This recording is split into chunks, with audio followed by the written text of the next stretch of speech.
On a spring morning in Paris, in 1757, a crowd packed into a public square to watch a man be torn apart. His name was Robert Francois Damiens, and he had tried to stab the king. His punishment was not a quiet one. It was flesh burned with molten lead, limbs pulled in 4 directions by horses, and a death designed to last as long as possible, in front of as many eyes as possible. This was justice as theater. And here is the strange part. Within a single lifetime, that theater would almost entirely disappear. The scaffolds, the branding irons, the public agony, all of it would vanish behind stone walls, replaced by something colder and far more patient. A building, a cage. This is the story of how the prison replaced the gallows, and how punishment stopped being something we do to the body, and quietly became something we do to time itself.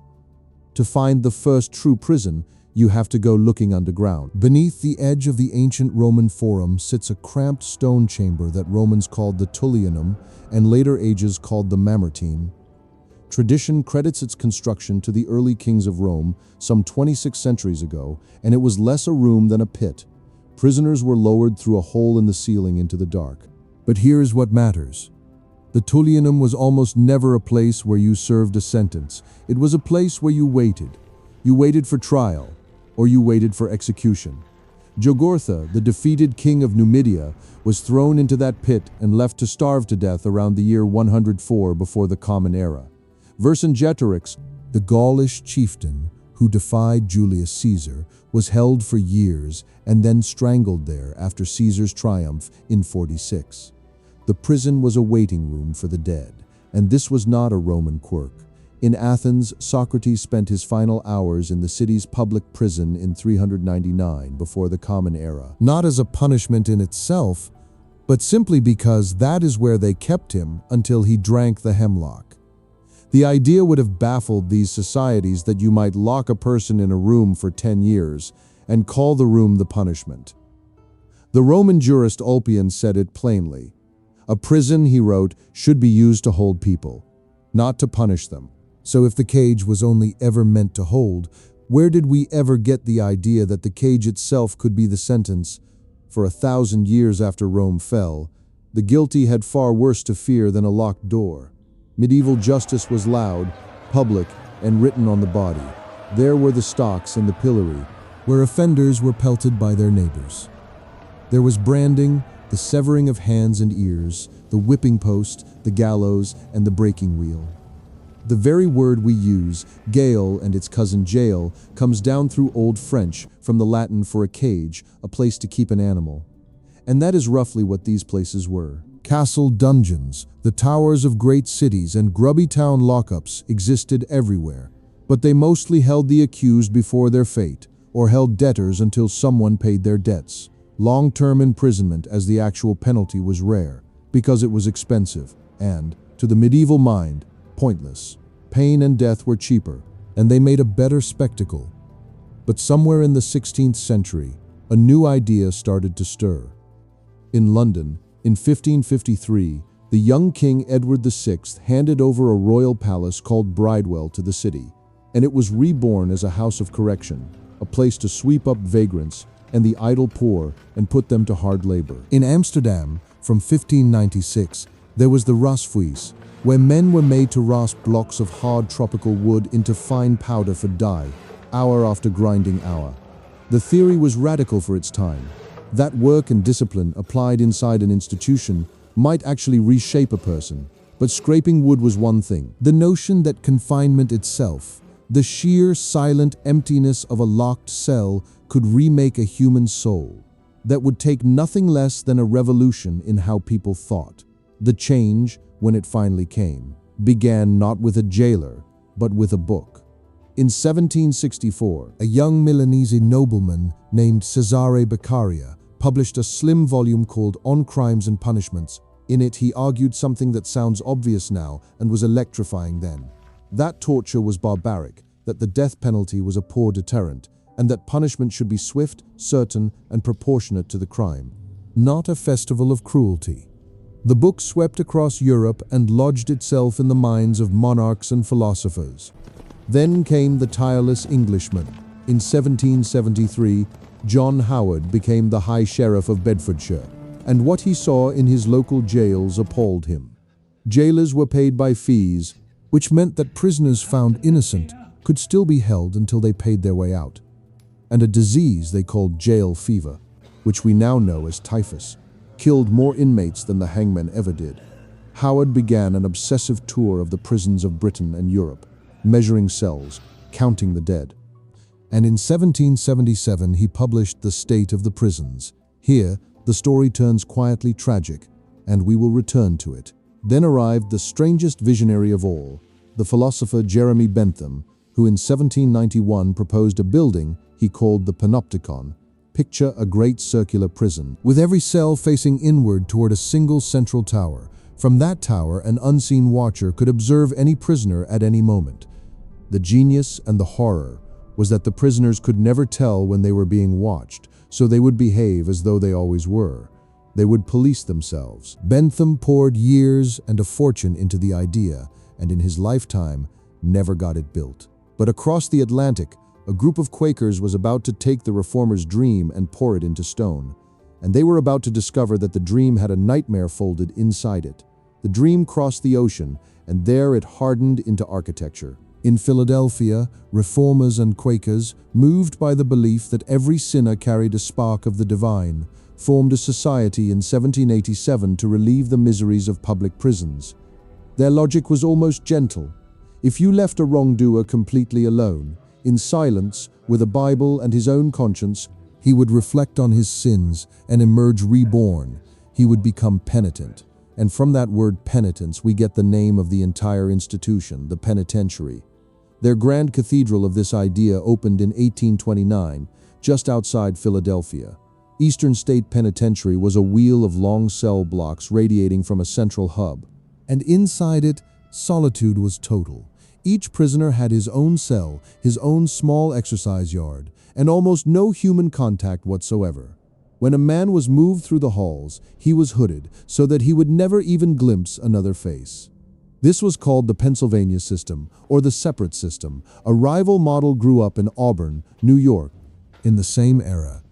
There, prisoners worked side by side in silence by day and slept in solitary cells by night, shuffling in the infamous lockstep march, dressed in stripes, whipped for so much as a whisper. Which system was better became a genuine international debate. In 1831, the French government dispatched two young officials, Alexis de Tocqueville and Gustave de Beaumont, to America specifically to study these prisons, and their report appeared in 1833. And in 1842, the novelist Charles Dickens walked the halls of Eastern State. He came expecting an enlightened marvel. He left convinced that this slow, daily, invisible tampering with a prisoner's mind was a torture far deeper than any lash. Remember the crowds that once gathered to watch Damiens die in public. Now the suffering had been sealed inside a private cell where no one had to see it at all. The reformers had meant to save souls. Some of the men in those cells were quietly losing theirs, while the reformers argued over the fate of the soul. Kings and admirals were looking at these same walls and seeing something entirely different. They saw labor. They saw empire. Britain had long solved its overcrowding by shipping convicts across the sea to its American colonies to work. But in 1776, those colonies rose in revolt, and that door slammed shut. The stopgap was grim. Decommissioned warships, rotting hulks, were moored along the Thames and at Portsmouth, and convicts were crammed below decks in chains, hauled out each day to labor in the dockyards. This floating misery was meant to be temporary. It lasted until 1857. The permanent answer sailed in 1787, when a fleet of 11 ships set out for the far side of the world, arriving at Port Jackson in January of 1788 to plant a penal colony that would become Australia. Over roughly the following 8 decades, something like 160,000 convicts were transported there. Punishment had become a workforce, and a workforce had become a nation. Closer to home, in British North America, the same machinery took root. Kingston Penitentiary opened its gates in what is now Ontario in 1835, modeled on the harsh, silent system of Auburn, and in part built by the very convicts it would hold. The prison was no longer just a place of penance, it was infrastructure, an engine of order and progress. But inside these proud new institutions, something was rotting. And at Kingston, a public inquiry was about to tear back the curtain and reveal exactly what the cage did to the human beings locked inside it, including the children. The clean, redemptive idea had a secret, and by the middle of the 19th century it was leaking out. Here is the myth the penitentiary sold about itself. It was humane, rational, and modern. A scientific machine for turning the wicked into the good. Here is what the record actually shows. At Eastern State and institutions like it, the total solitude that was supposed to heal the mind was instead breaking it. Doctors and observers recorded prisoners sinking into hallucination, despair, and madness. The Pennsylvania system was eventually abandoned, in part because it was ruinously expensive, and in part because it was driving people insane. And in Canada, the reveal was even starker. Between 1848 and 1849, a royal commission led by the reformer and newspaperman George Brown investigated Kingston Penitentiary and the conduct of its warden, Henry Smith. What it uncovered was not enlightened correction, but routine brutality. The commission documented floggings handed out for trivial offenses, and among the victims were children. The records describe a boy listed as 8 years old, whipped repeatedly within his first months inside. Young children lashed for laughing, for staring, for speaking. So consider what had actually happened across this long story. Society had told itself it was becoming gentler, that it had left behind the cruelty of the public scaffold. The philosopher Michel Foucault, writing in 1975, argued that this was a comforting illusion. We had not abolished cruelty, he suggested. We had simply moved it out of the open square, where everyone could see, and into the locked cell, where no one had to, and yet for all its failures, the cage did not close, it multiplied. This is perhaps the deepest mystery in the whole story. The penitentiary was expensive. It often did not reform anyone, and at its worst, it manufactured madness and abuse. And still, by the end of the 19th century and across the 20th, imprisonment quietly became the default answer to crime almost everywhere on earth. The gallows receded, the pillory rusted, and the cell became the near-universal reply to the question of what to do with the guilty. Think back to the Roman jurist Ulpian, who insisted that a prison was only for holding people, never for punishing them. We inverted him completely. Today, the confinement is the punishment. The clock is the sentence. In our own century, the pendulum shows small signs of swinging back toward that very first reformist hope. When Norway opened Holden Prison in 2010, it was designed around rehabilitation rather than deprivation, and it drew visitors from around the world, much as Eastern State once did, which means we are still, 2.5 centuries later, arguing over the exact same question that haunted Beccaria, the Quakers, and the men who built those silent cells. Can a cage make a person better, or does it only make them disappear? Return one last time to that Paris square in 1757, and the crowd gathered to watch a man be pulled apart. Within a lifetime, that spectacle was gone. We tell ourselves we grew more civilized, that we outgrew our appetite for public pain. But here is the final, uncomfortable truth this history leaves us with.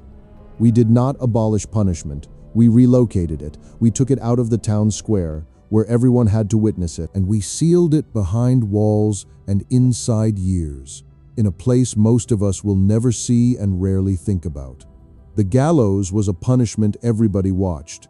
The prison is a silence almost nobody does. The cage did not replace the gallows because it was kinder. It replaced it because it was quieter. If you want to know which forgotten institution we should unbury next, tell me in the comments. And if this journey into the dark was worth your time, consider subscribing, and we will keep digging.